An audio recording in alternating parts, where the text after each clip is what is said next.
For the SIM card and the SD card reader repair, this is a little module all by itself, and you'll see that right here, all that really holds it on is this plug, and then there's little clips that kind of go around, and they hold the reader and the frame, the cap in place.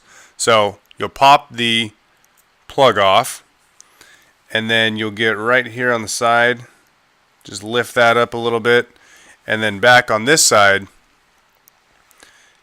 you'll get right under there. What you'll want to be careful of is all the other components on the board. You don't want to damage any of these components, the plugs, any of this. So you'll need to kind of elevate the screwdriver, and I'll go to the close-up here and show you that on that shot. I'll just lift up, and it doesn't take much pressure, but I'm making sure that I don't damage the board at all.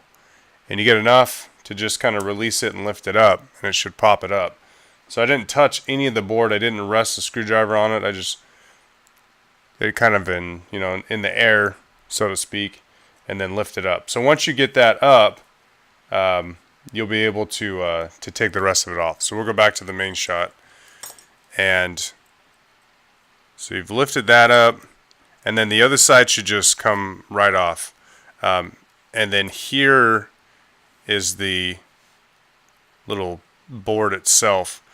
Now on this, the replacement part that you'll get is probably just this board. So this cap, this metal cap that it sits on, you'll have to lift that off. And you can kind of start in one corner, just being gentle not to damage the cap itself, because you want that to be as straight as possible so you can get that back on. But I'll usually just get a little bit of a separation, and then get my guitar pick and run it right down.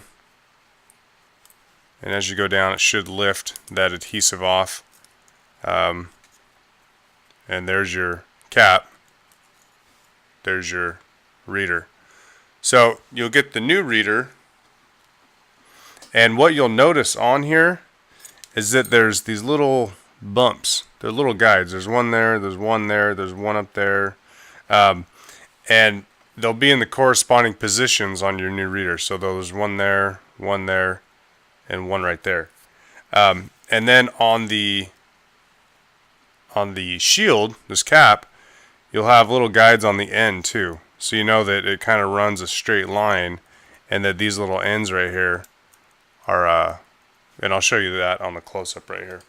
So we'll go to that, and you can kind of see here that you have these little tabs, and that's going to hold your reader in place. The main thing, if you line these little bumps, these little guides up, then you should be fine. So we'll go back to the main shot, and as long as we have those three little guides lined up, you get 1, 2, and 3. And it may take you a second, but once you do that, just kind of press it down gently. The adhesive will stick on there. And then I'll go back to the close-up and show you kind of the layout here. And these are those little clips I'm talking about. You're going to lay the new cap right in between. It's almost like a pincher. There's two sides to this. There's one there. There's a couple right there. A couple down here. Let me move that up. A couple down there. And you're just on this gold line. That gold line running around. You're going to just lay the new cap right on that line.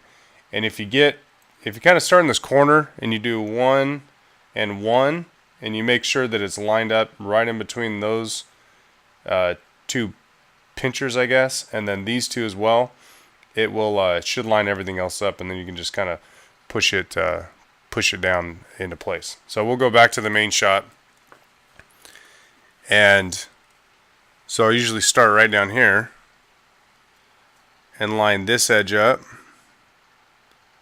and I don't push it in yet, so I can move it back and forth.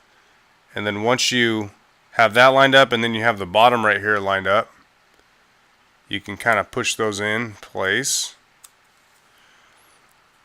And then you'll just go to the opposite side and make sure that that side lines up and that the top lines up. And if it's all done correctly, it should all line up and fit right into place. And then the last thing you'll do is just by feel, you can plug that cable in. You should be able to feel it go in. You put it back in the phone and test the reader. But this should fix any problems you're having with the SIM card or the SD card. If these little pins have broken off, just replacing this whole unit should fix that. So that's how you fix the SD SIM card reader.